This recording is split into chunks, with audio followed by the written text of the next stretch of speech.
Welcome to the Pod Punkcast, everybody. I'm your host, Scott, and with me, as always, is my co-host, the one who drives late nights all alone in his car. He can't help but start singing all the lines to all our favorite songs. Mr. D. Smith. How you doing, dude? Good, man. How are you? Oh, not bad, not bad. Just, I was listening to a lot of good songs today on the way to work. Made a nice, band world mix. King of mixes. Well, all songs from, that era, because we were talking about it and, get some, Not By Choice was on there, Cauterize, The Full Blast, The Reason. All those bands I was listening to kind of in that time. Because I do have a little story about being at Band World and getting into Yellowcard. Band World. No one knows what Band World is, but I think we should explain it later. But first, hold on. Today we're talking about Jacksonville, Florida pop punk band. I'm surprised. I thought they were California, but the band's called Yellowcard. From Florida, yeah. They want to be a California band so bad. Oh yeah, no one wants to be from Florida. They want to go to California. My question of the day for you, Duncan, before we get into news and stuff, does violin belong in fucking pop punk? Oh yeah, I saw an article here where it was just it's as punk rock as it gets. I'm gonna say no, but let's debate it out for the next fucking hour and a half. Do you want me to? I could read that article, but or we'll get into those later. We'll get into everything, man. I'm excited to talk about this. The album's called Oceans Avenue. The band's called Yellowcard. I think it's their third or fourth album. Who cares, Duncan? Yeah, fourth album. It's you see some of the albums that they had before. Ryan wasn't even the singer on the first two albums. First album's called Midget Tossing. And this band, so we haven't got into these yet, but this officially, actually there's one guy who's been the member the entire time. The violin guy is the only original member of this band. Sean Mackin. Yeah, how weird is that you go, one dude is the guy left after all this? How does that feel for everyone else? But I love it. Before we're going to talk for a while about Yellowcard, Duncan, what do you got in the punk news, festival news, anything? There's not too much, too much, but I guess the top of the thing is Matt Skiba getting sick. Yeah, they canceled the UK tour, and with them coming up in Warped Tour, it's a little troubling. It's a little troubling. Not the reason we're going to Warped Tour, but that's what pushed us over the edge. I think we had a plan and we were committed to go before that, right? Yeah, that just made it more exciting. We were going to go anyway. The lineup's great, but Alkaline Trio, one of our favorite bands, was just even if they were the only band, I feel like I would still consider going just for that one day. If it was all shitty bands we didn't like, Alkaline Trios, if that was their only show in Canada or in the kind of the area we're in, I think I'd be going. Yeah. But not to Warp. If we're going to Warped Tour in Montreal, we got to go to the both days. But I know what you're saying. Yeah, but he's easy. I think he's fine. I watched Sarah. We watched a little Instagram video of him kind of saying his feet are numb, his hands are numb. I can't play the show tonight, but no, I saw that. Yeah, okay. Keep our fingers crossed. He seems fucked up. No, maybe the alcohol is just catching up. Well, so I think soon enough we're going to do the first Alkaline Trio album. We're going to talk about the history of the band. We're probably going to talk all night about it. We want anyone who wants to talk Alkaline Trio, please come and talk with us. But getting into some other stuff here. There's a nice, good trailer for that Nimrods movie, that Green Day movie. There's a new trailer out, and there's a soundtrack out for it now, and there's a new Green Day song. Did you hear it? No, but I saw that there was a new Green Day song. I just didn't listen to it. But what is it? Is it good? It's terrible. Is it really? It literally sounds like Rockin' Robin.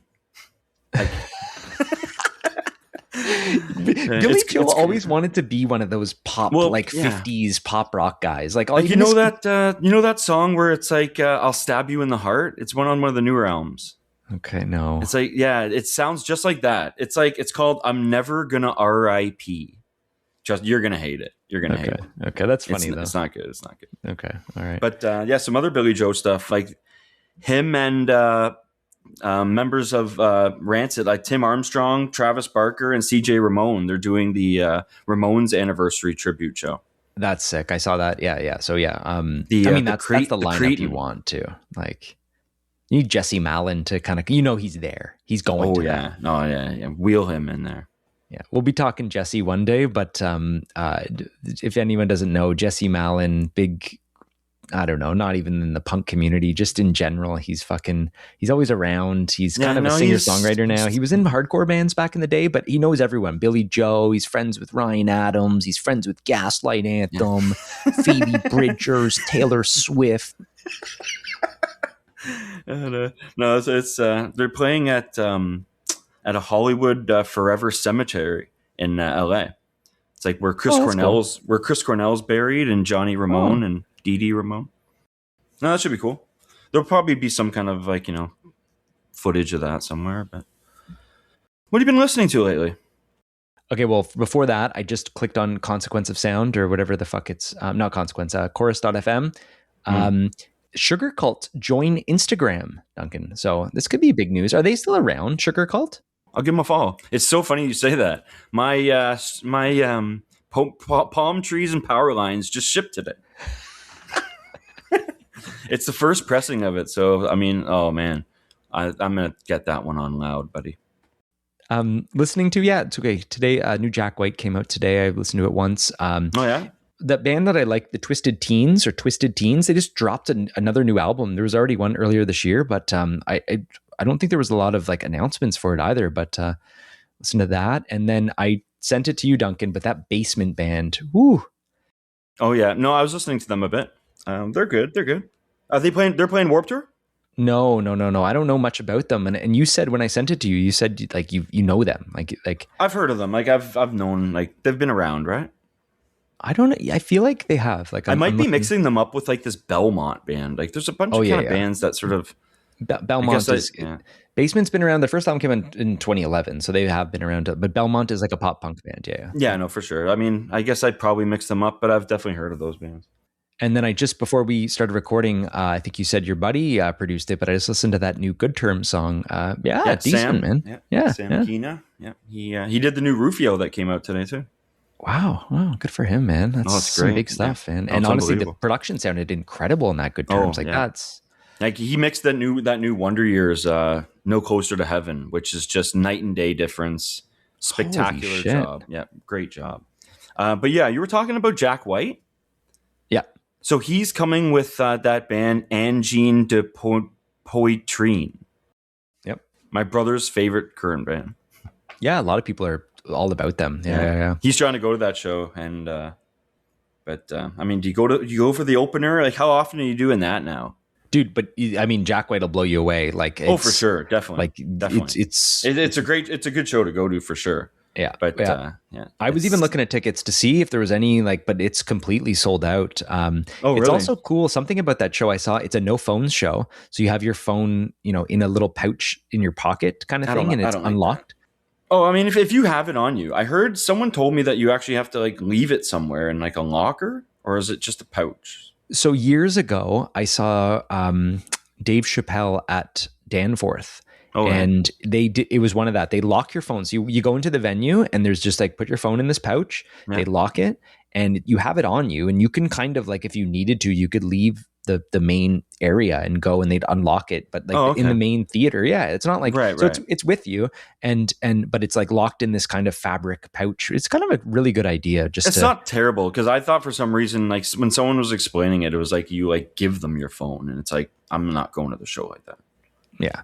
I mean, it's cool because it's just like, guys, just enjoy this. But also just the funny thing about it is I saw like I got an email from Live Nation, and it's like, oh, by the way, guys, make sure you bring a physical credit card, because like your phone is not going to be able to buy in case you use that to buy drinks or buy food or something like that. It's like, sure. It's like, you don't accept cash anymore. Now you're not like letting, like, come on. You're locking our phones. It's like, fuck. Next thing you know, you're just, you got to pay with some I won't Bitcoin take a picture or something. Yeah. Like, I mean, when we went to see Local H, like he hated having their phones out. He wasn't, but I mean, he wasn't mad or anything. He was just kind of like, enjoy the show. You know what I mean? Yeah. And then that's how I feel too. Like, I'm not going to tell you to take that banana costume off, but, oh God. Yeah. All right, let's get into it if you want here, Duncan. Yellowcard. So this album is Ocean Avenue. I think it is their fourth album. It came out on July 22nd, 2003, heyday of pop punk, recorded March 2003 at Sunset Sound in Hollywood. Duncan, when was the first time you heard the band Yellowcard, the name Ocean Avenue? That album cover, too, is very iconic. When did you first see that? Tell me about Yellowcard. So I was working at Band World. It's like a lighting and staging company. And I mean, you worked there, right?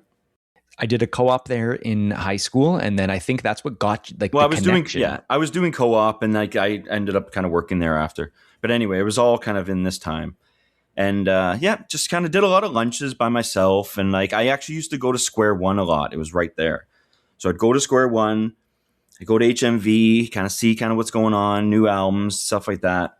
And this one is very specific for. Do you remember those listening stations they had at HMV? Yeah. So I go in there and I'm like, okay, I kind of need a new album. And like, and I see this album, Ocean Avenue, Yellowcard. It's got a blonde girl, a beach, sunset. It's like, pop punk. So I fired it up, first song. Ooh, I like this. Some violins, really good. Second song, like I was basically ready to buy the album after the second song. So let's talk about listening stations first, because I don't think people understand this. Back in the day, you go into a record store to buy something. Yeah. You can actually open up you bring it to the front. You say, I want to listen to this. And they open up the CD. They put it into a little Discman or a little kind of CD player that's like, there's like 3 of them like set up near the front of the store. Yeah. Like they have to get a key, like open it up. I remember when I worked at Sunrise, I was constantly resealing CDs. Oh, yeah. And Don't abuse it. Don't abuse it. Like, I mean, like, you can ask for a couple of CDs and albums and listens, but like, don't be like putting on a new album like every 5 minutes. It's funny because like, imagine just, you know what? I'm going to go listen to this. I'm going to be in a mall. I'm going to put on some random headphones. I'm going to see if I want to spend $20 on something like randomly. I did, yeah. And then you blast this album. Usually some places had good headphones too. So you're like, oh, this it was unbelievable. You can imagine listening to this, what it did to me when I heard this for the first time. And I'm like, I needed something. And like, it's like going into a movie blind, no trailer, nothing like that. And I put it on and it blew me away. And then by Ocean Avenue, like, I mean, that was like a hit. But I mean, like all this was like, they came out of nowhere for me. And the funny thing is, sorry. I mean, the funny thing is I'm bringing this CD back to work, right? And because I used to listen to all kinds of stuff at work, and like these guys were like older, like an older crowd. Like they like Slayer and like White Snake, So when I'm coming back with Ocean Avenue, and I'm playing this loud too, like I don't care. Like I was tight with everyone, so they didn't care. And they're just like, Spank, what is that? This is pop punk. It's 2003, guys. Get it with the fucking picture. It's the new millennium. I think Josh actually didn't mind it. Remember Josh? Oh, of course. He loved punk. I remember he was Josh in Thugs. He was in that band. Oh, that's Thugs, I saw them. I saw them open for Leftover Crack at the Cathedral. Yeah, they downtown. played a lot of shows with The Reason too. That's funny. It's funny. Yeah. So Yellowcard. So they did have a bunch of albums before this, but I think the reason that you even knew about this or heard about this is because they were on Capitol. So this is one of the big record labels. They were getting into pop punk. So I feel like once New Found Glory was signed, Blink was fucking selling how many albums? Like Capitol's like, I got to get in on this, and they bought this album. Like this was. I was watching a little bit before this little thing about the band, but they one of the guys started a label, but this is the album that got them like big and was pushed so much, like videos. Sure. It was all over the radio. Ended up going on to millions of sales. I think it was like 2 million sales in the US. Let me just check it out now. Hit the chart also. In the Billboard Top 200, it was 52. It did hit Australia, Canada, New Zealand, UK, all over the charts. Like we heard about this kind of right away. Eh? I mean, like when it came out and it was in that listening station, it would have been like new and fresh. So I mean, and I bought it right away. And like I remember I was pushing this on everyone. Yeah, that's what I'm thinking. Was it you that got me into this then? Because I don't know where else. I felt like when I had this, I felt like I found a treasure. And it was like I got to get this to the guys and like show them what I found. I mean, you guys weren't too impressed. I mean, my brother's not really impressed with the violins, really, like you were saying. Dude, I think we'll get into the review part in a bit, but this is quite the mid album, man. I don't understand why we liked this so much, or I did. Are I you don't think. kid- Sorry, are we talking about the same album? Yeah, Ocean Avenue. Like this, you're saying it's mid? I don't find I this don't know. I album hate in that term. general.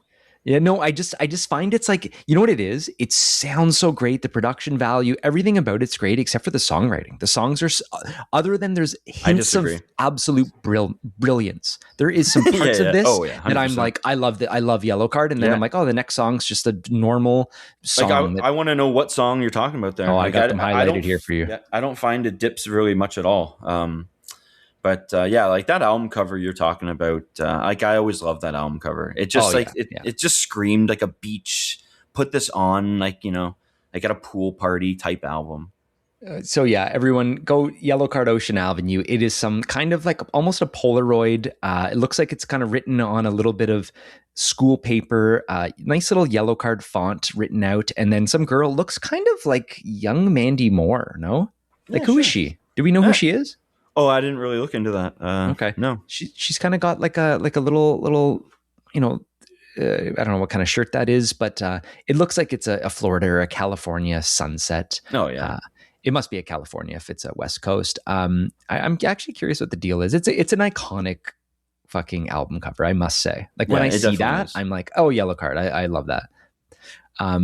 It was recorded at Sunset Sound too, like in Hollywood, California. So a lot of Yeah. albums there. And the big producer of this one, I mean, gotta Neil, say, yeah. hands off. Yeah, Neil, man. Neil Avron, like He did so much. he so we've already talked about him. He was He was the on Newfound Glory, the first. Yeah. but dude, like you see all the shit that he's done, and like the sound of this thing is like, how did you do this in 2003 or whenever it was recorded? No, Holy for sure. shit. Yeah. Under the Cork Tree, Fall Out Boy, like those early Everclear albums too. We talked about some of them, but like he's done almost every Yellowcard too. Like, so they just loved working with and all him. those like early Newfound Glory there too. Yep. Like and Catalyst. I mean, we talked. Yeah, all the Yellow Cards you're saying, yeah. Yep. He did a Weezer, did a couple Fall Out Boys, a little bit of new metal. Recently, what's his? Okay, he did that newest Linkin Park. I think we said that, and we talked about the Third Eye. So he's kind of fizzled out a little bit, but man, during that little era, he was fucking. Oh yeah, he was cooking. Yeah, holy shit. And dude, the sound of it, I can't, there's nothing wrong with this. Like the sound of this thing. You couldn't have made it like if someone's like, give me pop punk, but like we're gonna put $1 million behind this thing. He's like, yeah, sure, let's do it. And it hit the mark. Yeah. I think it really does for sure.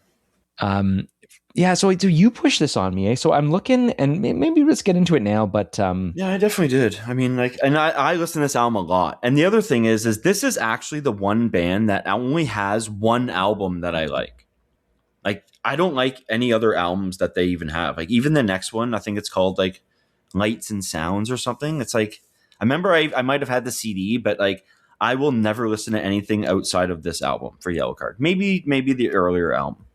One for the kids. Remember you were pushing, I think, their album before this, and I gave it a listen before we like last week, and I couldn't find there was a song I remember loving, like even as much as the songs from Ocean Avenue, those big songs I really like, but I couldn't find it on that album. So was it the one before this? One for the kids? One for the kids. It's only because like I really listen to Ocean Avenue a lot. So like, and like, you know me, it's like I can't listen to anything too much. So I gotta like dial it back, go to the other album, try to like listen to that one a little bit, and like, but I mean, they never really stuck. Like I wasn't like defending them and pushing them and going to see them even much.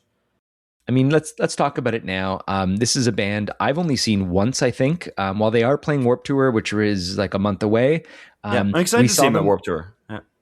The one show I have here is the big one, Duncan. It is a co-headlining Eve 6 / Yellowcard at the Opera House. Too much to say about that one. It is on January 29th, 2004. So so this album came out the summer of 2003.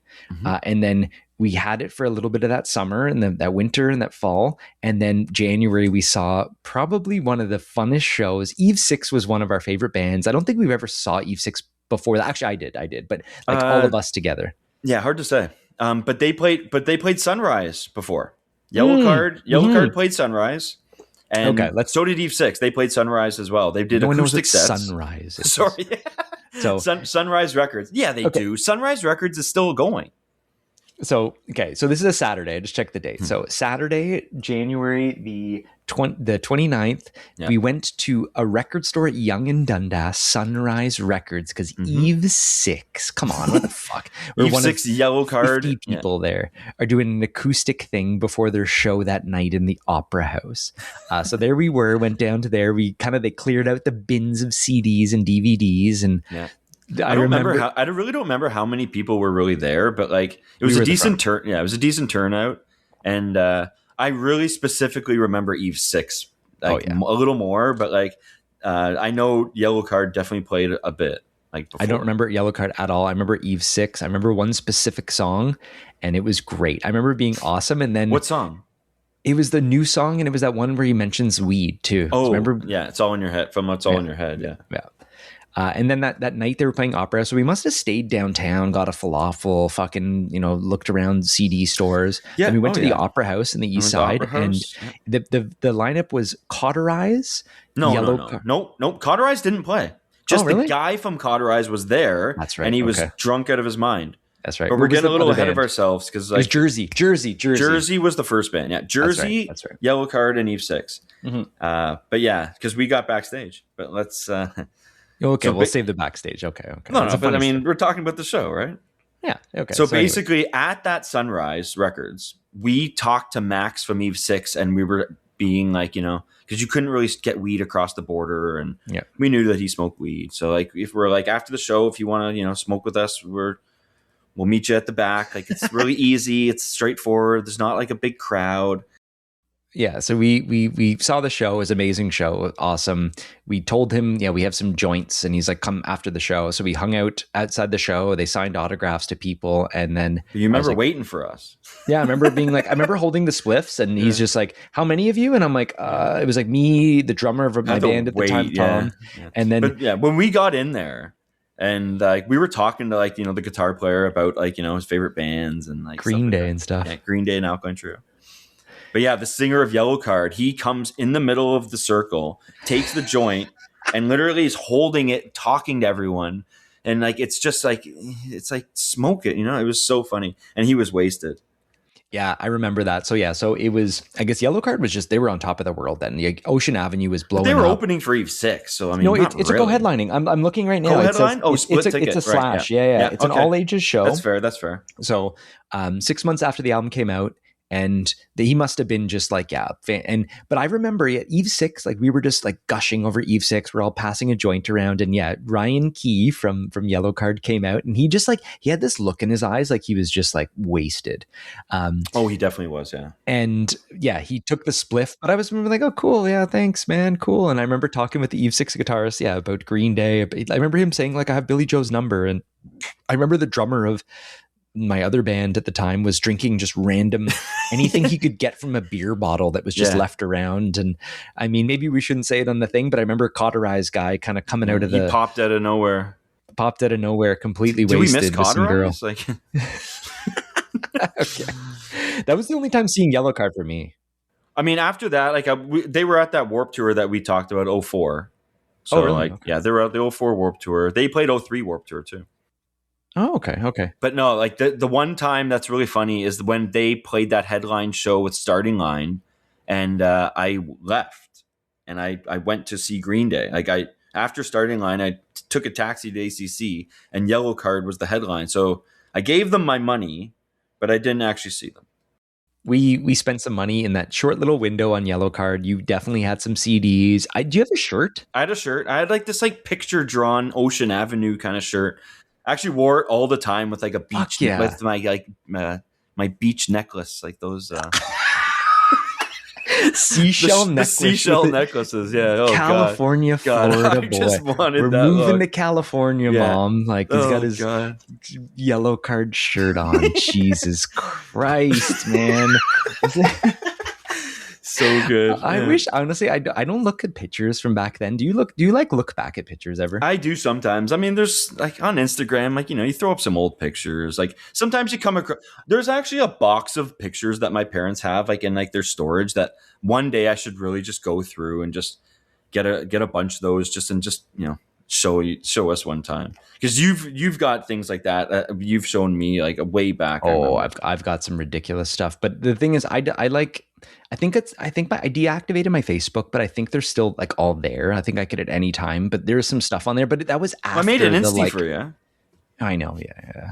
I just want to look at the time, like the Yellowcard. I want to see you with that seashell necklace. Oh, I'll pull it up. Yeah.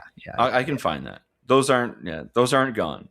Not that anyone cares, but actually the and thanks, shout out to Sean for designing the logo. But logo of our pod punkcast is way back. That is such an that's old like 2000. That's like summer 2000, because that's literally at that Edgefest 7 in Buffalo. Yeah. I remember that. I remember that. It's like yesterday.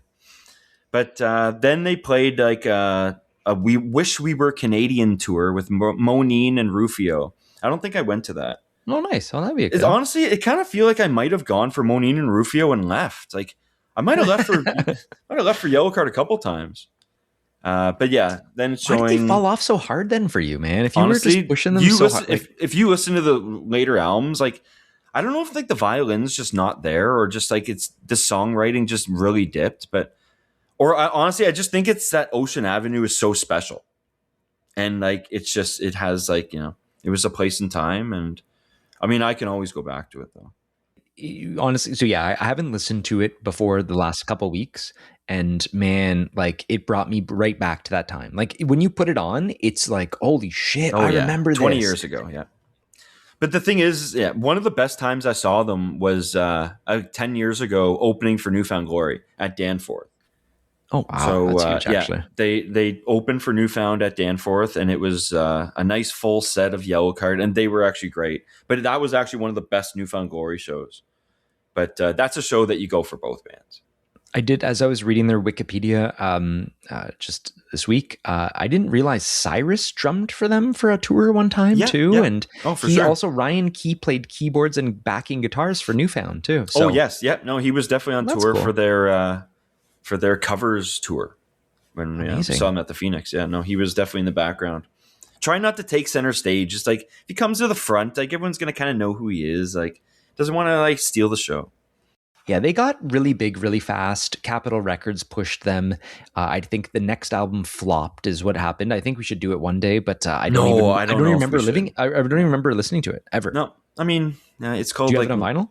No, but it's available, and like I've clicked it and looked at it, and like well, it's just like, you know what I mean. Like I've checked it out, but it's just like I definitely am. I know it's there. It's not going anywhere, but I'm not. If it's on sale for $10, like sometimes these stores have like overstock, and like you just wait out some of these things and you'll get it cheap. I feel like, and maybe it was just because maybe you like this album was like the biggest album for a month or two. Like it years. It was everywhere. Like was it years? Like I remember a couple years, because I mean the next one's I think 2008. It took a while. 2006, I think. Yeah, it took a while after. Yeah, it's a good gap. I mean, and they must have just like radio. I think it was when, so the first single was, and maybe we'll get into the album in a bit, but the first single was the first song, Away Away. Yeah, let's do the tracks actually. Let's do the track by track. Here we go. First song on the album is Way Away. First single. There's a video for this, Way Away. Yeah. Did you watch the video? Like he does that backflip. I know. I watched the video for Ocean Avenue, and I was like, I can't watch any more of this. So he does this famous backflip at that one part, like that like one like stop, and it's so good. Like there's a live video of it that I saw somewhere, but I can't find it. So the album starts with this like flangey guitar riff, like it's so like nu metal-y almost, and then it just blows the way you it away. Just blasts in. Like you couldn't have better production, better sounding there. The violin's a little bit too loud, but like man, like that listening station it blew me away. And I will say right almost off the bat, once the vocals come in, that's when it just takes a dip. A little bit, yeah. No, you're right. I don't think Ryan Key's the best singer. I'm again, like he's better than me, he's better than you, but man, he's not pop punk royalty level, I don't think. It says here, Key said that he had rewritten the verse, music, melody, and lyrics 30 minutes prior to a show. It sounds like he just wrote it on the spot. Like Yeah, no, this is the definitely. best you can do, man. Like fuck, you got all this money behind you. I know it's fine. Um, the band is so tight though. Like it sounds like I'm giving that to Neil. I don't think this is the boys, right? Yeah. Um, but yeah, in another interview, Ryan Key, it's like in discussion of the song, said it's the story we have sort of been through as a band in the last couple of years, moving from our hometown in Jacksonville, Florida, to Southern California and starting to tour really hard and just sort of following our dreams. Hopefully, other people will take that song and apply it to their own lives and be able to kind of get out of the wherever they're stuck in and don't want to be in. So yeah, it's like getting out of your hometown. You know, it's a classic. It's so by this point, so by this album, there is only 3 out of 5 original members. The drummer Ryan Key is actually not an original member. No, he wasn't in the first 2 albums. Yeah, so I mean, this is Yellowcard though. Like the first albums, no one knows those other guys who are on the other. That's things. what I mean. Yeah. This is kind of such a one-off, like one album. But yeah, like I love the violins and like the second verse. Letting out the noise inside of me. Every window pane is shattering. Cutting up the words before I speak. This is how it feels to not believe. Lyrics were weak to me. I didn't find anything special in these. I mean, there were some parts, but there's that big stop though. It's like perfect for stage diving. There are some parts to the music I actually do enjoy, but I would say lyrics and vocals are just, they take a dip for me. Okay, it's definitely not like the standout. And okay, let's get into it now, man. I can't even believe the Spotify counts on this band. Holy shit! Yeah. So the album starts off with 76 million plays in 2026. This is crazy. We almost have 500 million plays for Ocean Avenue. Holy, wow. this is bigger than most pop punk. But like, yeah, I mean, wow. If you compare it to the other albums, I bet it's like just blows it out of the water. Oh my God. And then I look at the songs, like I'm just looking at play counts on Spotify, that my favorite songs are some of the lowest play counts on this. Yeah. Like Life of the Salesman, 23, Believe. Those are like the low ones, man. Yeah. Well, I mean, people, they're a singles band for probably a lot of people. Well, okay. Like, yeah, the next one, Breathing. Yep. Yeah. Saying that this was the 4th single released in May 17th, 2004. The video for this one, it's like a handheld cam. But yeah, that palm muted guitar, like to start, and like the violins like really kick in. Throw that on. Yeah, start that. Listen to that. Oh yeah. Okay, this is my thing about the violin, and I said this to Sarah earlier today as we were blasting it. Yeah. It would sound better as just like a guitar riff. Like no, I just that doesn't need to be this like violin guy. Like I do like the passion he has. I like that. Like they're trying to be unique, but it's different. I like it. I mean, it doesn't. Sometimes in my head, it's like I think something's a violin, but then if I'm listening back and it's actually the guitar. So like there's That's the thing. There's parts of one of the songs where the best part, it probably at one point was violin, but then he turns into guitar, and I'm like, oh, that's so much better. And that's why I thought that too. Yeah, no, I mean, yeah, for sure. It's cool. It's unique. I mean, there's no other bands that I know of that have a violin player like in pop punk or punk. Yeah. I think the closest I can think is like Gogol Bordello, I think may have a violin or like, I mean, folk music has a lot of that, but man, there's no guy like going crazy on violin jumping. Is he a backing vocalist too? Yeah. Oh, for sure. I mean, yeah. It's saying Breathing was a reaction to the end of Key's first post-high school relationship, like the singer. He had written the guitar riff to it in a dressing room at the Glass House venue in California while on tour. Cool. Yeah, it's saying here 95 million streams on Spotify. Fucking crazy. And yeah, the violin dude is Sean Mackin. He does play violin, mandolin, backing vocals, and he's been in the band the whole time. Good for him, kind of keeping Yellowcard together. Yeah, this one doesn't stand out for me. Really good, again, like that. It's a good song guitar. Too. Yeah, it's fine. But again, that whole "I can feel you breathe," it sounds so generic to me. Like that's what I mean by mid. No, for sure. It just it doesn't. Like, I feel like Neil did the best he could with these songs the boys brought. And he's like, this is it? Like, No, I think it's a little better than that. But yeah, the next one, the big single, Ocean Avenue. Let's pull up the wiki on that. So this is the title track. So Ocean Avenue is what? It's something in California. It's a Florida. It's not even Ocean Avenue. It's actually Ocean Boulevard.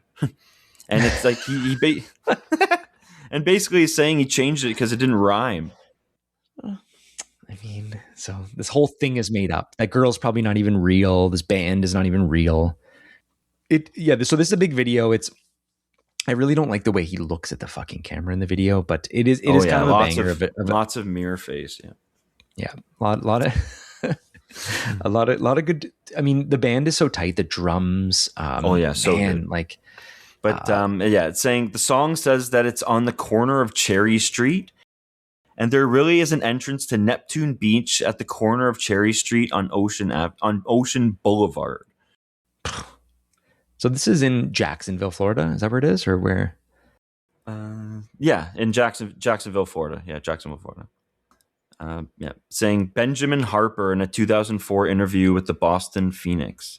It's this place where we used to hang out in Jacksonville. Instead of talking about a girl, it's talking about a scene and a feeling that we want to get back to hanging out and writing before we move to California. Fine. So Jacksonville is a little bit okay. I'm looking at a map right now. So it's on the east coast of Florida, a little bit north. It's not right on the water, but there's a big river or something. Yeah, it's river. So okay. So man, this whole thing, it's not even right on the ocean or anything like that. My God. Yeah, yes. There's a thing here.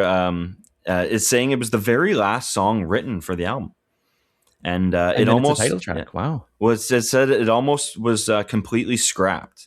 The band had verses, but absolutely could not figure out a chorus. Ryan Key kept pitching melodies, but the rest of the band kept shooting them down, complaining that everything he wrote sounded too much like Cyndi Lauper. Dude, I mean, it shouldn't be that hard to write music, man, especially punk music. And I know, we got some good songs. To throw out the title track like that, it's a banger though too. It's not 500 million plays. I'm sorry. Like, it's so sad that there's so many other hidden gems, and Ocean Avenue is just someone's tonight just putting this thing on repeat again. The thing, you know what, that My Friends Over You party, like that DJ one that I was saying, like they played this, like if I wasn't like DJing or whatever, like they would play this every night all the time, and it was just so overplayed. It's just like, like, play 23, Yeah, that's the thing. Like, this isn't even, I mean, and maybe I'm starting to realize what I like about pop punk, and it kind of is the faster stuff. So that's why I like the songs on the album that are faster. But this just sounds so like just generic pop rock with, like, I don't know, the production or maybe a little bit of the drums of a pop punk band at the time. I don't know. I feel like a lot of people might not know this, and like this could still be your favorite band. Like, if you listen to this, or favorite album, like if you listen to this and don't know this, it might blow you away. But yeah, the next song, like you're saying, like you like the fast, like this is the slow one, kind of. Empty Apartment. Yeah. Song 4. Let me throw it on quick. When this song starts, like I'm just like, fuck me, man. Like this song is so good. It's so really?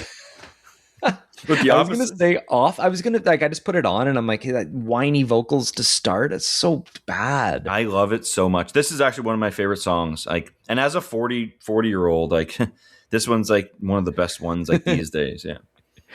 Empty Apartment. Okay. Yeah. But saying, the song's about an ex-band member in an interview that comes on the CD. Like, lead singer Ryan Key says the song is an emotional song for the whole band. The line, "When you get lonely if no one's around, you know I'll catch you when you're falling down. Came together and left you alone. I know how it feels to walk out on your own."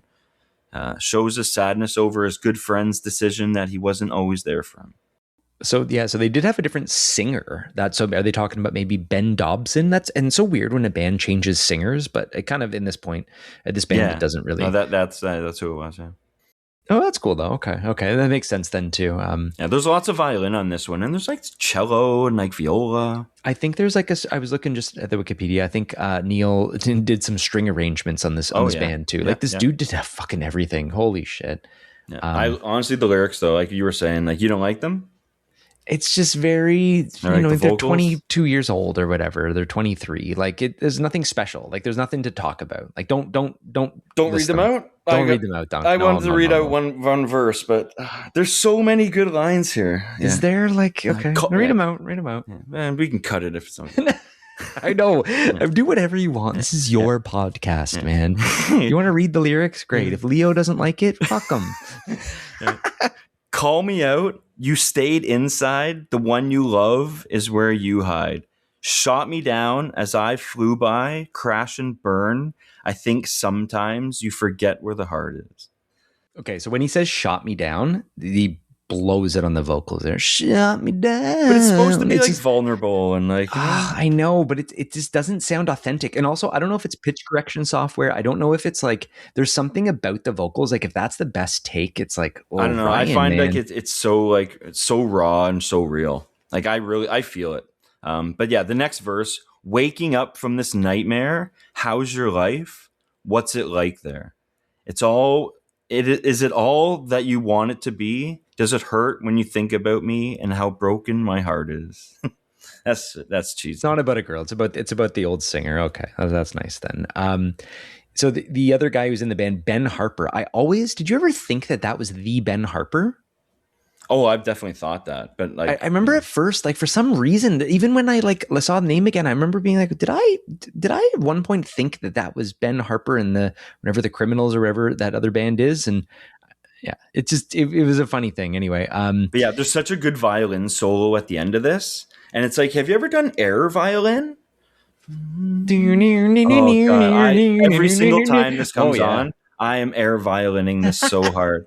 It's so good. Air violin is actually it's way better than guitar. You're an expert every time. Like you're hitting the note. And whistling. Have you ever whistled over something whistling? You're listening to it? I can't whistle. Can you whistle?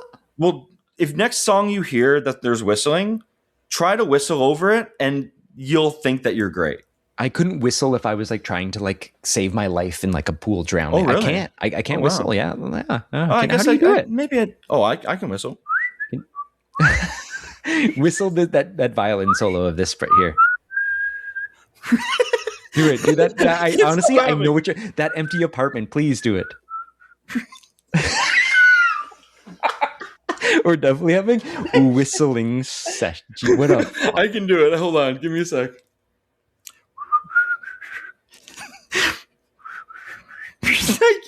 I can't. Oh, Jesus Christ. All right. Thanks everyone for listening. Like we understand when you turn this shit off. This is just a bunch of ridiculous. We're whistling now on the podcast. Forget reading Wikipedia. Now we're fucking whistling. Like this is funny. All right. Duncan, Life of a Salesman, the next one. Here we go. So this is here's my first highlight of the album. So the album is 13 songs. I've got 3 highlights and man, I put down. This was the first. Yeah, this was the first song on the album that was my favorite. But yeah, there was something I wanted to say. I saw it's your dad's birthday today. It is, yeah. Happy birthday, Derek. 69. Yeah. And you know what's funny? Is he 69? Wow. Okay. I didn't know the age actually. I did a little bit of math, you know. Okay. We're going to the cottage tomorrow, so we're doing a big birthday celebration this weekend. Beautiful. But yet, this album does have a lot of dad stuff, right? Oh, yeah. This song's all about, you know. Yeah. Okay, so this song, and I was looking up, it's based on it's a book, right? Like it's Death of a Salesman. Death of a Salesman, Arthur Miller, not Henry Miller. I thought it was Henry Miller. Arthur Miller, yeah. Read that in grade 10. Sorry. Yeah, it's a play. We read it. Yep. Biff and that's like a Loman. dad thing, right? Like it's the whole, your dad's a salesman and he's like, what is that? I mean, my dad is a fucking print salesman. Like this one hits, man. No, for sure. My dad sells printing. The lyrics are a lot of, is this the, no, hold on, let me just throw it on again too. Oh yeah, it is the, what's a dad for, dad? Yeah. Tell me why I'm here, dad. Whisper in my ear, I'm growing up to be a better man, dad. And then it just has that like, totally. Like, took me by the hand and showed me how to be a bigger man, dad. Listen when you talk, dad. Follow where you walk, dad. And you know I will always do the best I can. And then the chorus is just that double time. Father, I will always be the same boy that stood by the sea and watched you tower over me. Now I'm older. I want to be the same as you. It's like, and then it has that bum bum bum bum bum bum bum bum bum. And that's what I mean about that violin. It's unbelievable. Neil did the best he could, but like, man, that should have just been a guitar riff. Like, I disagree. okay, my favorite part, this is where Yellowcard to me, I'm like, I gotta put them up there, is second verse. They go into that instead Jumping. of like What's instead of the for? fast, Yeah. they do like a ba ba ba ba ba ba ba da da da da da. I don't even know how to describe it. It's like that jumping, the jumping hook. Yeah. Oh, totally. Do they play this? Oh yeah, definitely. Okay. Almost. If they play this at Warped Tour, that second verse, we're pogoing. I mean, at our Warped Tour, I wouldn't think of that. We might not be getting at our Warped Tour. You'll probably get the 4 singles on this album, and that's it. Like, they're not digging into deep cuts like Sales. Come on, they're playing with all these punk bands. Like, they're not. Come on. No. I mean, it's actually funny. I saw that it's almost the 23rd anniversary of this album coming up. I was surprised there was no B-sides or anything, and nothing like I was really. Yeah, there's really nothing. The so next even, one. Sorry, what's up? I was gonna say, we'll get into it, like the vinyl and stuff, but like they didn't release anything for you. Now they're like 2 bonus tracks, like years later, nothing, eh? No demos or anything either. Just the 1 disc, a nice yellow. Wow. You know what? The one thing about this song, I just want to say one more thing. Is he's singing. The way he sings, especially you can see it on this song, it's so forceful. Like it's too much. He's not comfortably singing. It's almost like forcing it out. Yeah, he's forcing it out too much, like a little bit. Like, but I mean, if this is our favorite song, like, I mean, but yeah, the next one, Only One. Like, what a fucking song. This is in the video. He's got a lot of that, like that look. He's like that mirror face. Yeah. I just clicked it. I'm sending it to you right now. Are you listening to it? No. Look at the single. I just sent you the Wikipedia. Look at the picture of that. That's just so 2003. I love that. Oh yeah. Oh, Ryan looks exactly like you. You love those checkered shirts. Yeah, exactly. But I don't know. I don't like the way he looks for some reason. But like, look at that whole band. Like, that's so cool, man. Oh, yeah. I always wear a toque. You were wearing toques long. Were you doing a t-shirt over a long sleeve? Oh yeah, I always did the long sleeves underneath the t-shirt. Oh yeah, had my Nickelback long sleeve. Yeah, you did. That looks cool. Yeah, I was doing that. So look at Ryan has no tattoos there, but I saw that recently he's just all blacked out in tattoos. Like he's got the full. I think he maybe like got so many tattoos that he just basically. Have you not seen? I just saw a picture recently, and it's like he's basically got the full black, but he almost has like white over top of it. It's kind of cool. Oh, fun. Okay. Anyway, Only One. Yeah, let me throw this on quick here. Let me remember. It starts almost. It sounds like a sunrise. That's kind of like a Boulevard of Broken Dreams kind of. On Wikipedia here, it's saying the song was shortened from 4:17 to 3:55 for radio airplay purposes. The violin solo of the bridge was cut. Good. Yeah, this one, honestly, this is a dud. I'm sorry. I just these aren't Duncan, man. This is the only reason I feel like you like this is because you've heard it a lot. This is not a good song. I like the song. I would say this is probably one of on the lower half of the album, but I mean, again, like there really isn't any songs on this album I don't like. Are you, when you see them, are you going to be screaming this at the top of your lungs? Scream my lungs out. No. I mean, like we're saying, like I'm not shouting in people's ears lyrics and things like that. You're outside. You're at a fest. You can do whatever. If you're at a concert, you be a little bit hold on, but you're in a fest, you get as fucked as you want, take your shirt off, you go as crazy as you want, nothing, especially in Quebec, man. Yellowcard doesn't really move the needle for me too much anymore, but I mean, anything from this album, I'll probably kind of like show a little bit of emotion. Even this, I'm gonna be singing along, even though this is a dud. Oh yeah, no, definitely. So this was a big single. Okay, I didn't watch the video of this one, but it was saying it's the 3rd single. But yeah, moving on to the next one, Miles Apart. Yeah, this is the start of like side B, like the next. Oh, it just sounds. The drums. The drums. Are so good, I love that. The drums are so good. Yeah. This is when the violin sounds kind of cool too. So good. This should have been a single.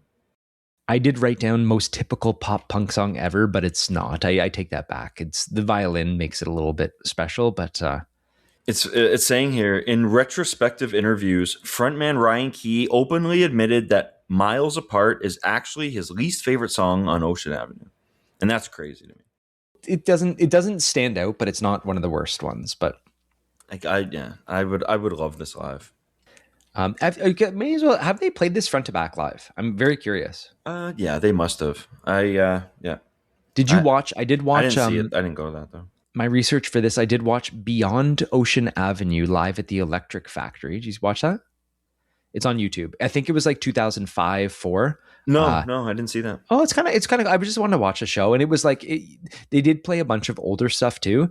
But I must say, it started with that "Believe" song, and it just Yeah, what a way to start a fucking show, man. yeah. Like That's that's when again the yeah, violin. Yeah, it's coming yeah, up, but yeah. We're yeah, coming up. We're coming up. But yeah, the next song is probably the best song on the album. 23. yeah, yeah. So the song is 23, but it's written out in the actual spelling of it as one word as well too. Yeah, yeah. Now there's something about this. Like, what is with this 23 and pop punk? Like, blank. What? Like, what's my age again? No one likes you when you're 23. Oh, And then really? there's Jimmy Eat World. They have that 23 song. Hmm. Maybe it's they're like 27, but they're Yeah, they're younger. no, for No, sure. I don't know. There's even I that didn't Jim realize. Carrey movie 23. You do the same thing at 24 or 25. It's everything. No, I know, But I but it's know just I'm not, it's just funny because I mean when I was thinking about it, and yeah, it's saying Sean Mackin, like the violinist, he's the one who sings the lead on this. I was going to say it sounds like there's a different singer on this. I Yeah, actually yeah. like this singer better. Oh, he's so good. Yeah, He really is. This one's cool. Did he write this one? Like, okay, so actually, the whole album is all music is performed by Yellowcard, all lyrics written by Ryan Key and Pete yeah. Mosley. So Oh, I okay. think they kind of share the credits, but lyrics are Ryan and another dude. There is some lyrics here because this song has such a good like call and response. Mhm. So like the second verse, it's like, was it fun for you to watch him fall apart? Watch me fall, and it's like and suffocate him while you held him in your arms. And it's like, I swear to God, I wish he never let you in, like let you in, and I just hope we never hear from you again. One of my favorite sounding bass guitars is in the second verse. What you just said there too. Yeah, yeah. Listen to the bass. It's just, there's not guitar, but it's so just like open. It's just like, Oh, yeah. blang, So glang, open. Yeah, glang, glang. exactly. Like it's not distorted. It's just kind of clean, but it's just got this like really open strumming. And it's like, man, like that's Neil, man. Fuck. There's Neil also- Avron. Oh yeah, there's also like a really good like when it kicks into the like it's like we're almost 20. It's like that kick Oh, yeah. drum. Oh, It's so good. I love little things like that. the drums incredible. Like this drummer is There's like even one of, there's even a part where he's doing like a rim shot drum roll for like the wasted on you. It's like the bridge kind of on you. Yeah, I feel like that's what made this too. Oh yeah, I know that part too. Yeah. It just any of the bad songwriting, in my opinion, is it's hidden because of how good everything else is. Musicianship, fucking like production, like it just those little drum things too, like the guitar, the palm muting. There's too. so much to listen to when you're listening. There is so much to listen to. That's the thing. You put this on in headphones and you're just like, wow. And even listening to it now, it holds up to this day. Like just the value. Oh, of it. I Like totally agree. Like I mean, well, yeah, we'll get to the scores at the end here, but how often? I want to know when you putting this on. How often are you putting this on a mix? not too often. I mean, like there's a lot that's going on, like that I'm listening to. Like it's like this, but this is always there when I need it. Like I know, When do you need Yellowcard? I mean, That's good though. Yeah. but like it's something. It's like a breath of fresh air, kind of like a. But the other thing, like it's like this is just one album, and it's such a like. This is like one of like my favorite albums. That's just like a one-off. You know what I mean? Yeah. Like Yeah, I didn't keep going with this band. Yeah, I'm making fun of it, but also it honestly it is. I can see how this is one of those albums for a lot of people. It kind of sucks that like they didn't have a whole bunch more after this. Yeah. Could you imagine like a That follow up kinda- to Ocean Avenue? Like what happened, man? I don't know. It's just they couldn't live up to it. Damn. But the next one, "View from Heaven." This is kind of a sad song. Yeah. So this one here, It's like a folk okay. song. It sounds completely different from the rest of the album as far as like the songwriting. And I wrote down this has happened to other bands too. And like, do you think they may have just stolen this from someone and they just kind of like took it as their own? They don't even realize it though on purpose. Because this doesn't even sound like a Yellowcard song. Like I don't even understand how they could do an album of the other songs that came before and then they have a song like this. I think they just wanted to change it up a lot because, like, this is the song about their old drummer who died. Drummer died. Yeah, he was 18 years old. He died as a result of a diabetic coma, and that caused a fatal car accident, March 2001. Holy And shit. he was eight. Fuck. He was 18. Okay, so he probably would have been Yeah, in the band still. yeah, We're like, talking about all these no original members. The fucking guy died. Like, yeah. And I mean, yeah, they're saying like there was a thing here. He was just such a light. Yellowcard singer Ryan Key said he was an amazing drummer and everyone loved him. That was my first attempt to write a song dealing with that loss. One of the really nice things about being a songwriter, something that I feel really grateful to have, is the ability to deal with some of the trauma in my life through song. It's always helped me. So that's a little bit of that. And then there's the girl in that. There's the female guest vocal, Alika Wainfelt. Sorry, yeah, who's she? I don't really know, but she kind of does that. You won't be coming back, and I didn't get to say goodbye. She's like, goodbye. I really wish I got to say Yeah. goodbye. Okay. I'm just gonna look her up quick. Yeah, no, it's such a different song, but it makes sense. Maybe it was something they just had kicking around because of yeah, that's so sad that the guy died. And Yeah, no, definitely. man, I just looked her up. Yeah, she's not in much else, man. She's just Ocean Avenue is what's coming up. So okay, yeah, it's different. It's different. It's a good song. It's like it's folk music though too, especially with that like almost like fiddle doing. Oh, totally. Yeah. No, I kind of like it there. I like it in there. Yeah. But yeah, the next one, Inside Out. Saying frontman Ryan Key noted the song features a unique mid-tempo rock feel that sets apart from the rest of the record. Despite this, they famously opened their biggest 2004 tour with it to immediately get the crowd on their feet, like you're saying, right? Yeah, this is I'm listening to it right now, man. This is a banger, actually. Like it's so different from the rest. Yeah. Like, yeah. Yeah. Saying the song explores the raw, confusing emotions of a falling out of and a breakup. It reflects on the lingering feelings of jealousy, confusion, and the struggle to move on. I kind of like this one I wrote down. It's actually, it's kind of interesting thing here. It's saying like the lyrics are from an older song on the Underdog EP. Like the Yellowcard Underdog. It's got a song called Rocket. Oh, I got to listen to that. Did you have that? No, like there was, that's not even on like Apple or Spotify. Like I was looking for it. Really? Yeah. Okay. It was on YouTube. I listened to it on YouTube.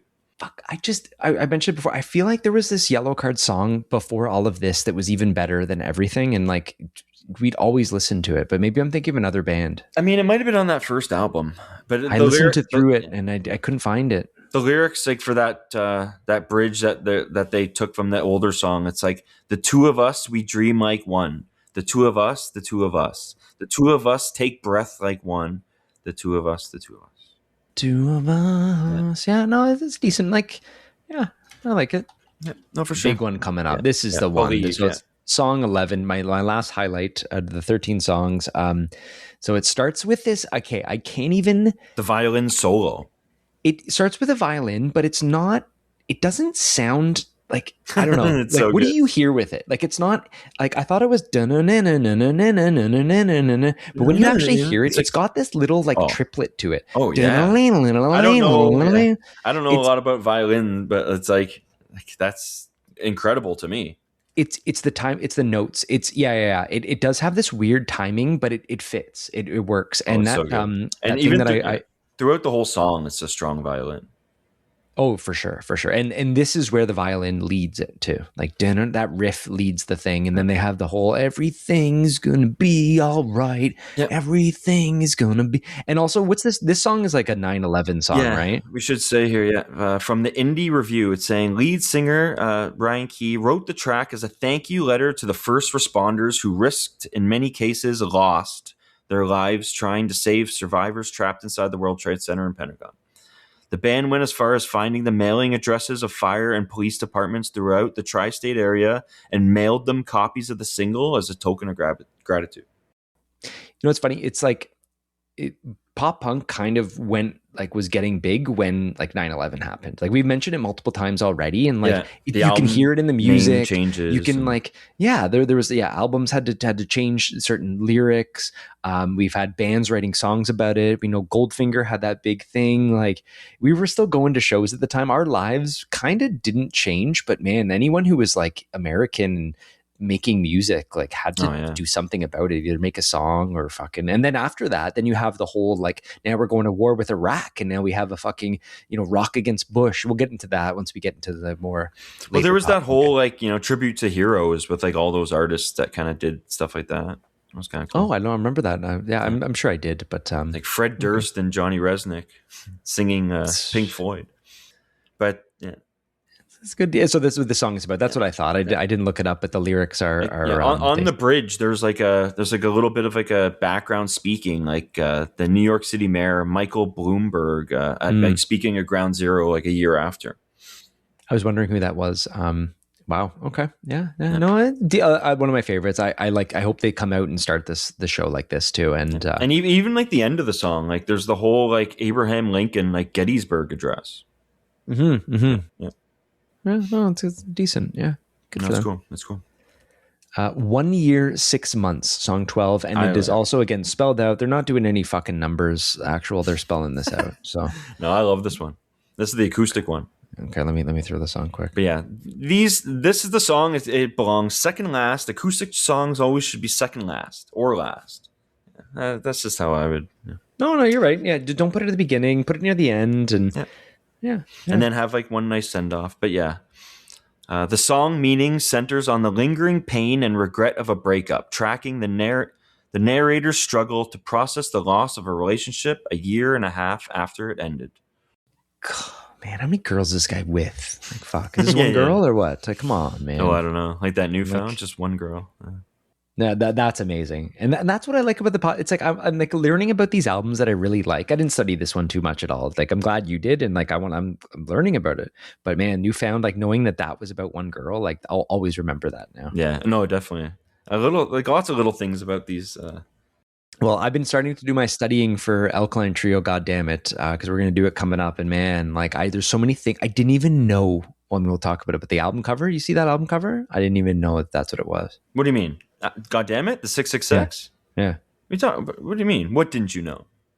Well, he said that 666 I didn't know. Oh, but really? also, on the clocks? Like, yeah. And so Matt Skiba says that he was a bike courier in Chicago. And basically, like he'd wake up at 6 a.m. or something like that. Alarm clocks would go off, and the first word out of his mouth would be, "God damn it." No, I think I saw that before. But yeah, we're giving spoilers away for the next one. Spoilers. We may not even ever do Alkaline Trio coming up. We never know. We're of course we are. Well, if they don't play, if they cancel, well, we're pissed, man. Yeah. No, they're not. They're not. Matt Skiba's fine. Okay, last song on the album. Yeah, lots to say about this one. Back Home. This is the last song. Yeah, man, it's the guitar and everything about it when it starts off. It doesn't sound like pop punk at all. It sounds like 90s, I don't know, post grunge or something. And then once he starts his whiny vocals coming in. Yeah. I love this line here in the second verse. It says, "Back home, I always thought that I wanted so much more. Now I'm not too sure. 'Cause sometimes I miss knowing someone's there for me and feeling free. Free to stand beside the ocean in moonlight, and I light myself a smoke beneath the dark Atlantic sky." Oh, and this is okay. This is I heard that like yesterday, and I almost went to buy a pack of smokes. Well, by this point, no one should be smoking, and I hope Ryan Key is not. But I at the time, like I get those lyrics for sure. But I don't like the chorus, man. This no. Califor-NYE-AY shit. Oh yeah. There's so much. Okay. Yeah. Another sunny day in Califor-NYE-AY. It's I'm sure no back calls home, it that. I'm sure back home they'd love to see it, but they don't know what you have is ripped away before you get a chance to feel it. So I was looking up this Califor-NYE-AY, and it was like there was like a Reddit like message board, and someone said, "Where did this pronunciation of California with the final syllable stretched out and include the long I and long A sounds originate? I've seen it occur in movies and on TV, and especially in song lyrics. I'm wondering if there's a specific movie or song that started this trend. How far back does this pronunciation go? And someone replied, like, Dr. Dre.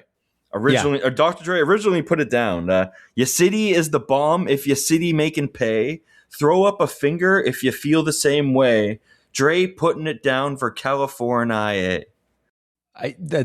As I was thinking of this right now, I was like, it must be like an NWA kind of Dre thing. Snoop, I feel that's cool that they did that. There's another one actually here. This David Simmons says, sometimes it's pronounced the way to make it rhyme, as in Meredith Wilson's I owe Iowa more than I can ever say, so I think I'll move to California. But like, honestly, the thing is about this California, it's like the Beach Boys for me. Yeah. Like they fucking California, like all over the place. It's so funny, a band from Florida like talking about Califor-NYE-AY and California, like it's just like, fuck yeah, another starry night, like we're on the Pacific now, we're not talking in the Atlantic, and it like, I love it. It's so good. But yeah, that's the end of the album. That's the end of the album, rounding out at 47 minutes long album. 47 minutes 26 seconds. Duncan, what are you giving this album? You love this one. You found this on your own. Fuck, man. I called it mid and you don't like that? What are you thinking? No, I don't care for that term much. But I have a solid 8.5 here. I couldn't give it a 9, and I felt 8 was like a little not giving it enough justice. Is this nostalgia, or you actually feel like this is like a banger of an album? This is a banger of an album. Okay, yeah, good. The thing is like I really can't defend anything other than this album for Yellowcard. Yeah. I have them in the defend it. So I guess I just contradicted myself, but but this is the album. Like I'll defend this album forever. Defend you got to, okay. Yeah. So really, but 8.5 defend, that's got to be essential almost. Well, I mean, the thing is, it's 20 years old. So, I mean, like in the mix, I mean, it's essential is like top 10 stuff. Like this isn't the essential, you know what I mean? Like essential is like the top. And then in the mix is almost basically something that you're currently listening to. And yeah. I mean, like I've listened to this. It's always there. It's kind of always coming on. This is those 13 songs. How many times in the last fucking 20 years can you throw them on a mix? Oh, I mean, a lot. In the first 10 years, it's getting lots of play. Yeah, but I mean, today, just like, you know, like there's too much competition. There's too many things to listen to that like I don't need to revert to Ocean Avenue all the time. But once in a while, you know, throw on a breathing, you know. I don't want to offend you. I'm not trying to be. No, to me, it's those 3 songs are like so high that they lift the rest of the album. So 13 songs, those 3, I'm gonna times those by 2. I'm doing 6 out of 13. So that's my rating. Oh, okay. Out of 13. Okay. I don't. So it's a fail. It's a fail.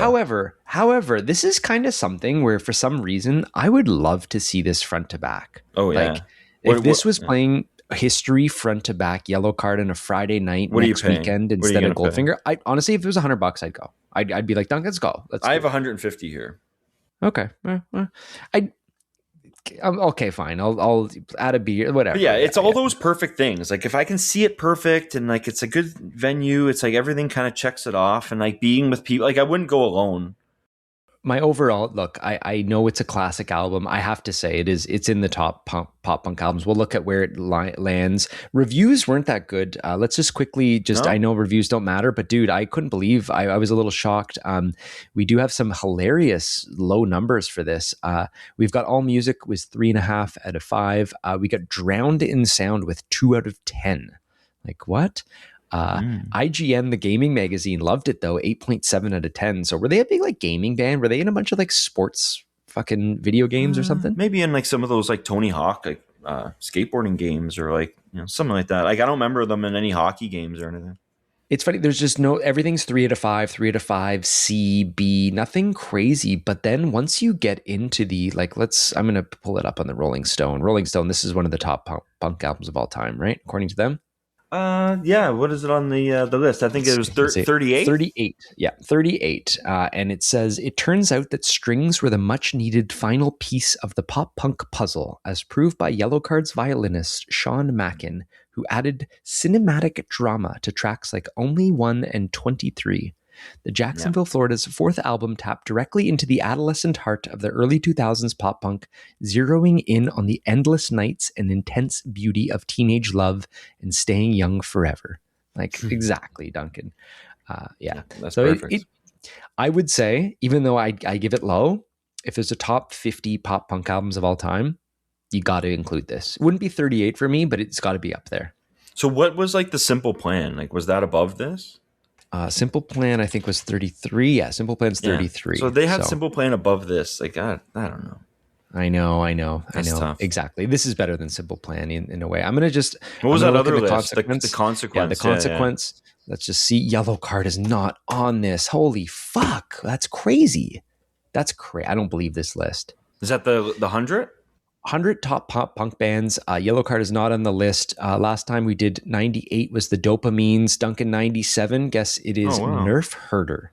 So I didn't realize Nerf Herder was... Yeah, they're not really a pop punk band, but fine. Are they? I know, like, I've heard of them. How do I know that fucking name? That's actually another Band World thing. So Eggy showed me Nerf Herder. So this guy was like going on his motorcycle. He would drive to Timmins on his motorcycle. It's like 10, 12 hours away. And like he's showing me this mix that he made. And he's like, Spank, you got to listen to this song by Nerf Herder. And I'm like, I had no idea who it was. And it was, I got to actually pull up the lyrics. He would want me to read the lyrics. It's called Nose Ring Girl. You ever heard this song? No, but it's on their first album. I'm actually adding to Spotify right now. Yeah. Nose Ring Girl is song 7 on their first album. Okay. And like, I remember he played it for me and he's like, this is the funniest song ever. I got to read these lyrics here. It's like, yeah, she had pretty hair and beautiful eyes and a Dalmatian jacket. And she was the kind of girl you would give up eating meat for. No more salami, no more steak or potatoes.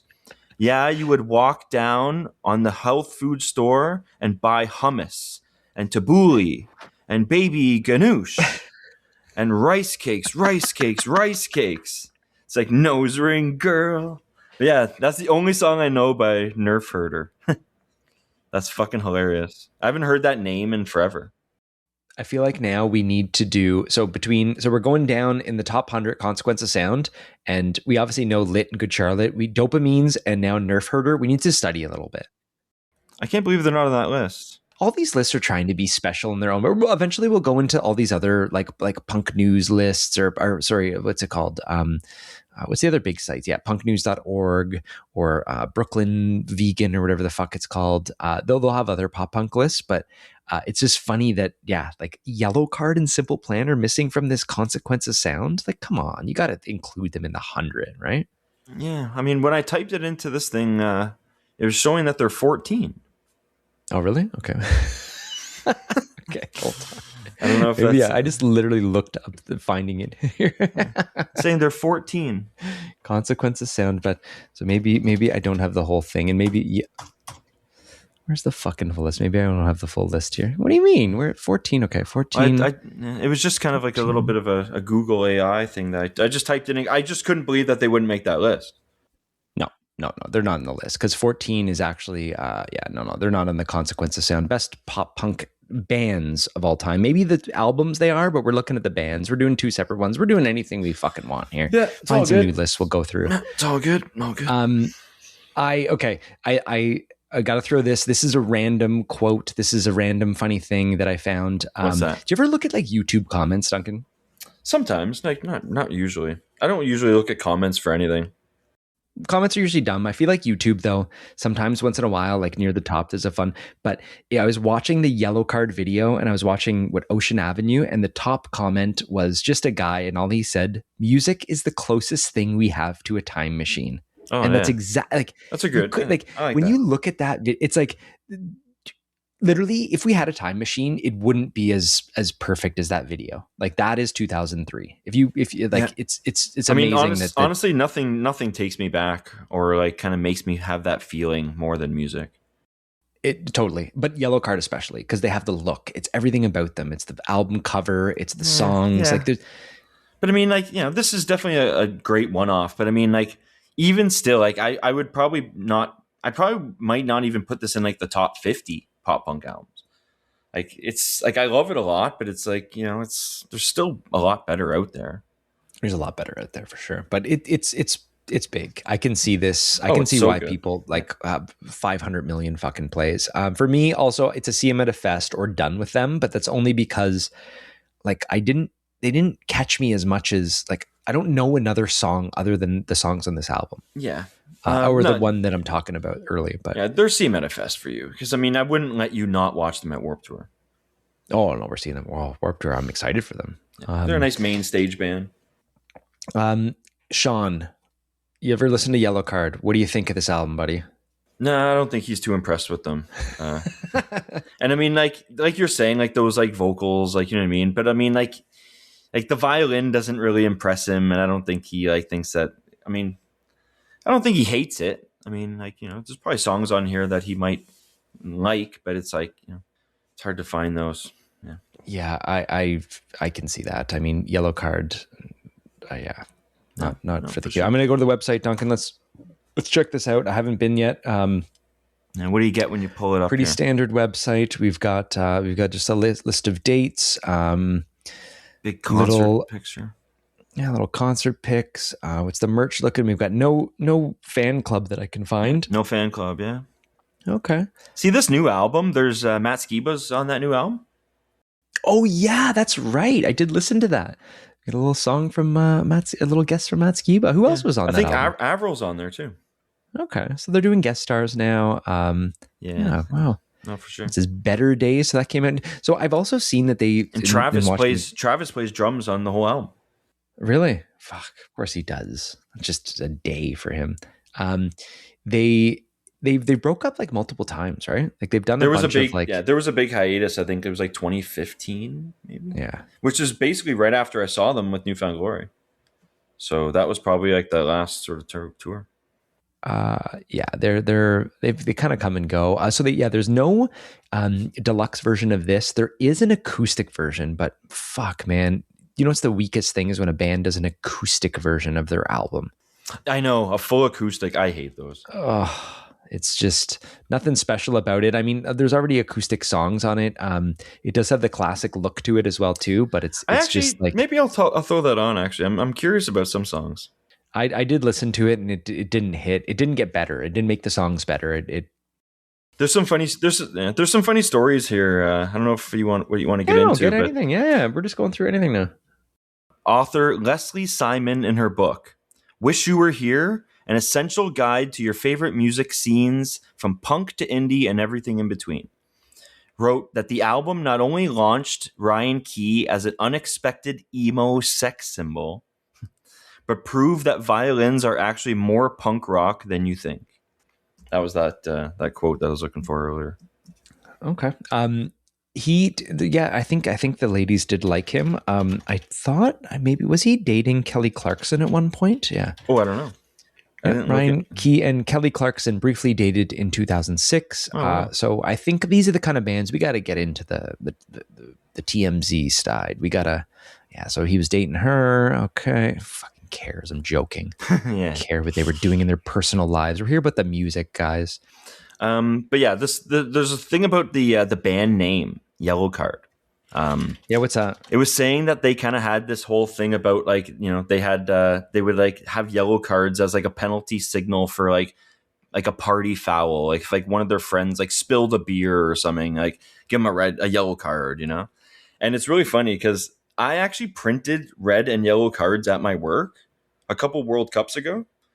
And like I brought them to like our baseball games. So it's like if someone like struck out or something, it's like, give them a red card or a yellow card or something,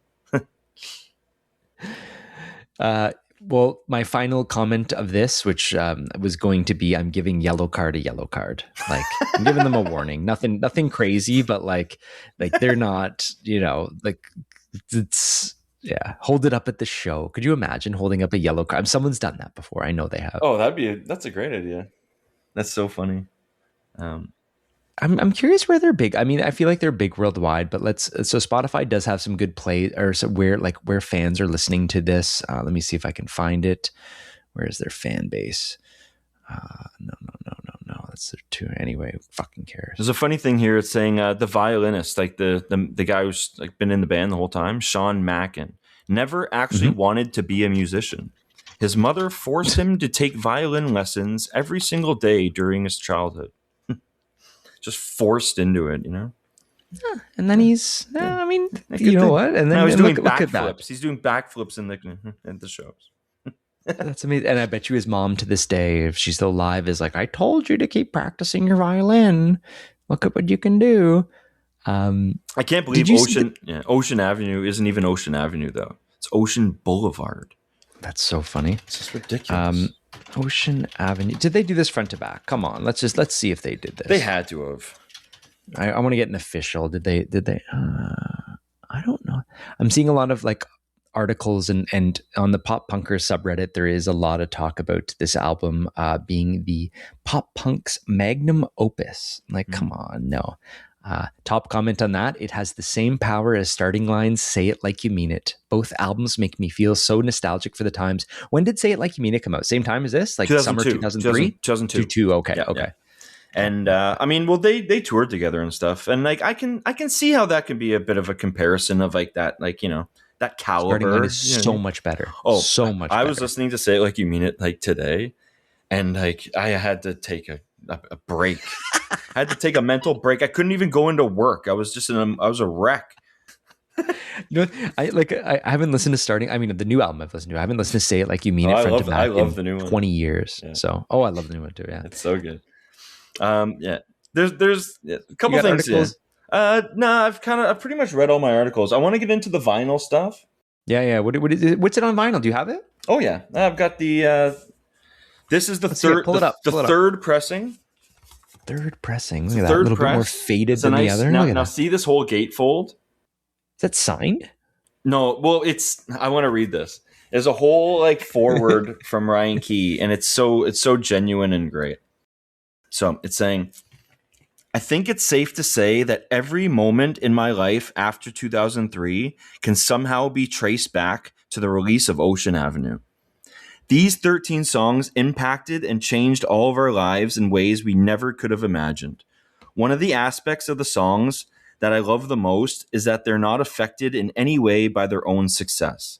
They were written from such a pure place of musical inspiration by a group of childhood friends who were just setting off into adulthood. I know I speak for all of us when I say that the organic manner in which Ocean Avenue spread across the world is something for which we owe an eternal debt of gratitude to Yellowcard fans everywhere.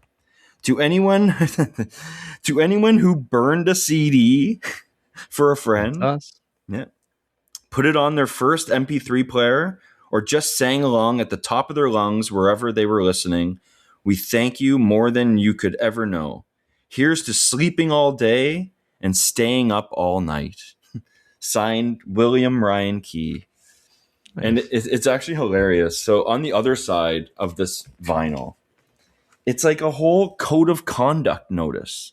It's like, Dear Mr. Key, based on the above report, I'm charging you with the allegedly of violating the following sections of code of conduct. Possession of consumption of alcohol when under the age permitted in the state of Florida. So it's like, that's funny. I guess he got charged, and he's just like, put that on the put fucking that on deluxe. the album. Yeah, put that on the album. No, it's so great.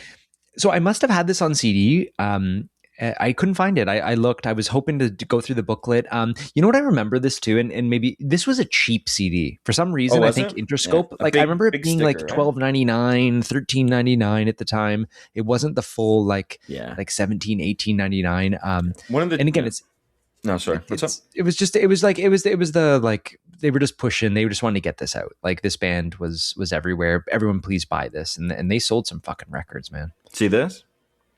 It's a rough draft single. Wow, it's the last song on that album before. Yeah, one for the kids. Great. Wow. So do you have that on vinyl? One for the kids then too? No, I don't think it's pressed. Oh wow. Okay. If it did get pressed, I probably would buy it actually. So what's Ocean Avenue these days? Like, what's the original pressing of that go for? Is that like crazy? You don't need that.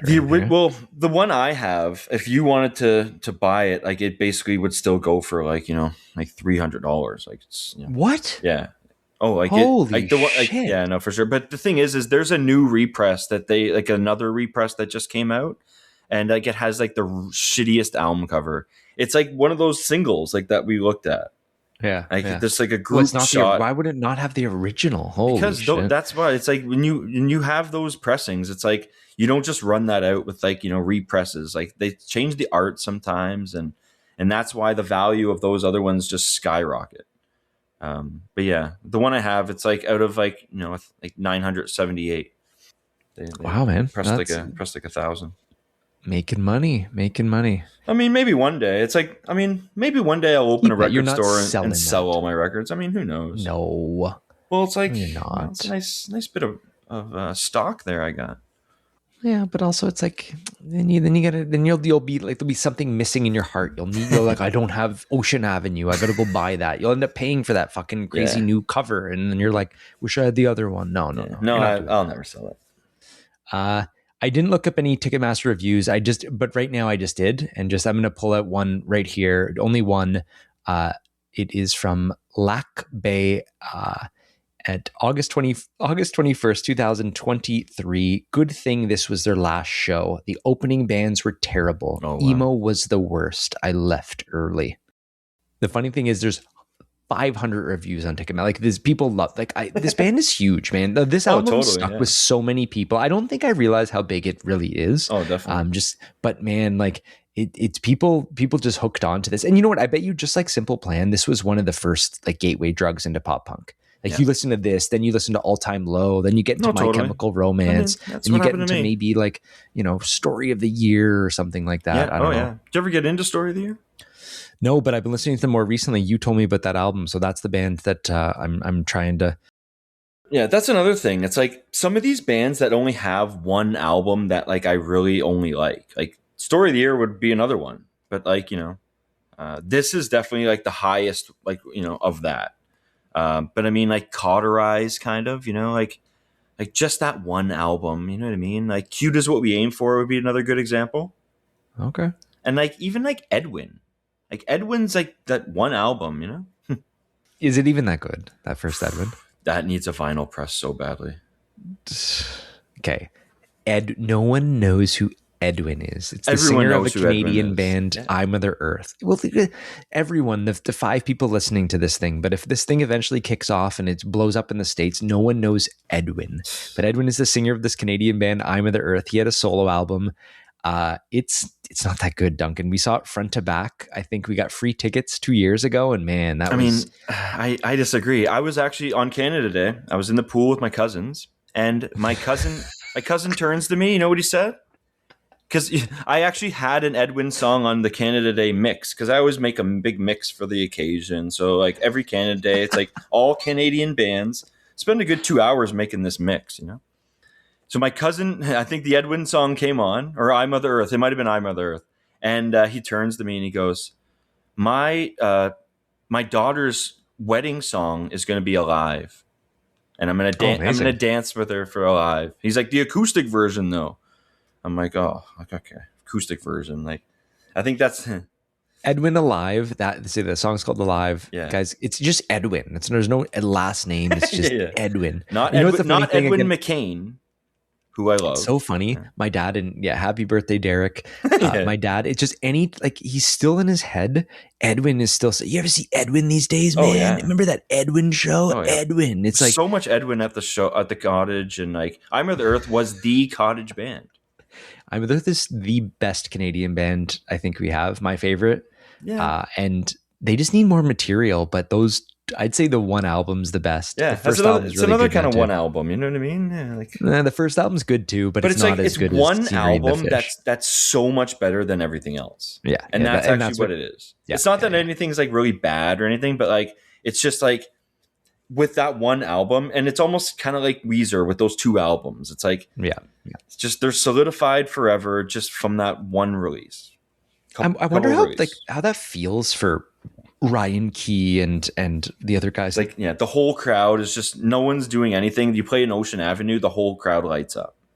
And also, it's like when you're playing after 20 years, you want to play your new songs. You want to, like, that's what you're excited about. Like, everyone's like, fuck, I've been practicing. It's like, I'm so much better than I was. Yeah, and everyone's and just like standing there and they're just like, when they get new members too, they always want to kind of play the songs that they've kind of written with them. And like, you know what I mean? Yeah. Like, it must kind of suck. And also, like, yeah, they never were higher than this. Like, I think they eventually, like, they were playing stadiums after this, the album after, but then it quickly went down and they never, like, they did a lot of like award shows and stuff like that, like big kind of things to get them. They were on Capitol Records, man. They were on one of the like classic labels. We didn't get into the labels, who cares? But like this is when pop punk was like basically they're throwing so much money behind it, and like it's never been as big as it was then.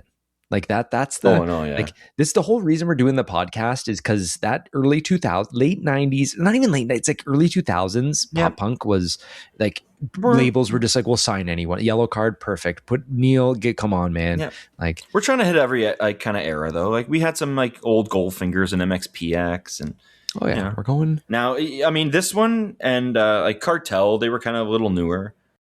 I can't wait to do newer. Like, once in a while, we're gonna have to do like something that came out in the last 5 years too. Like, it's not all classic albums. I want to do stuff. Just do like that Super American album.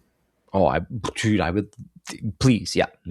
We're doing that once we get past his Warped Tour a bit too, and like, we got a few more for Warped Tour, and then we got. No, I know there is. All right. What else you got? Articles, Dunk? Anything? No.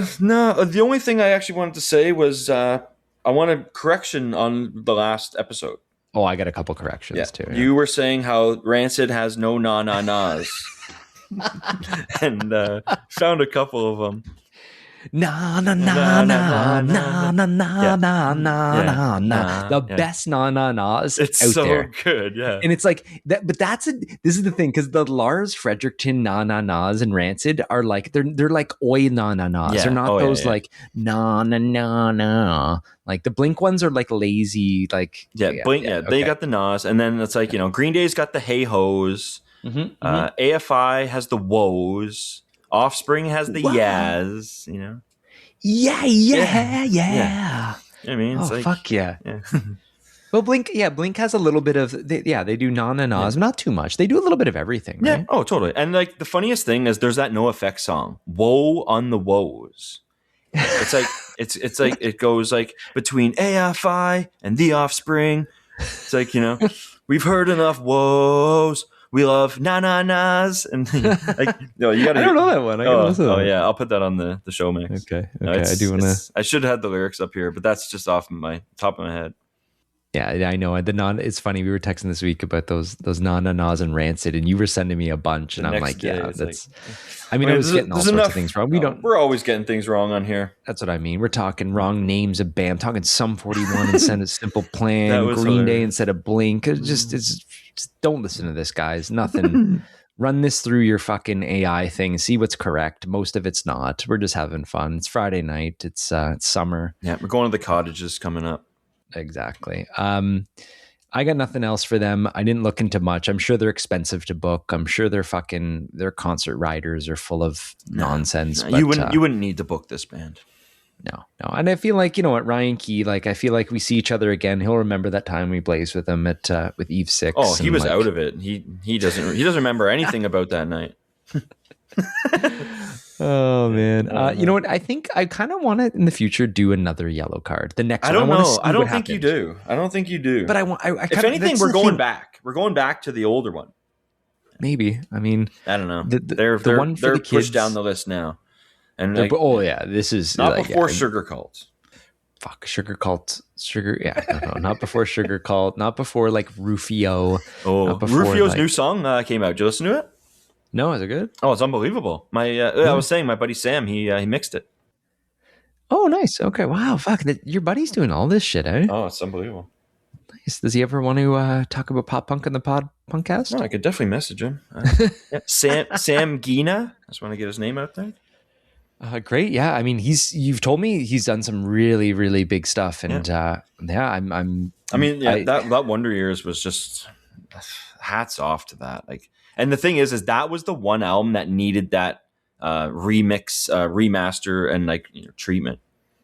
I'd be curious to learn curious to find out where he learned how to do all this, and like how he, like the level is it's above Neil Avron. It's above, like it's the top. Like even that he did the Super American album. Did the Super American too. Like it just sounds perfect. Yeah. Like it doesn't sound overly produced. It sounds raw, but it also sounds like I don't know, very, like you could put that on anywhere on the radio and it would fucking hit. No, totally.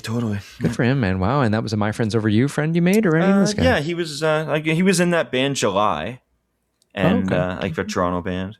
But yeah, I met a lot of people at that My Friends Over You DJ night. You met some friends. I lost my hearing. Yeah. So. no, totally. It's funny, just like, that would get me out on a Tuesday night. All night, and I would go to work a zombie the next day. Oh yeah, we had some fun at those. Those were a lot of fun for sure. Duncan, we're gonna see Yellowcard at Warped Tour for sure. We're not leaving early for them. Excited for that. Ocean Avenue I'm gonna say it's a classic. It didn't hit as much as I remember it. It's a mid album to me. You don't like the term? No. You like it? No, we're not using those terms on this show. But it's a must see at Warped Tour for sure.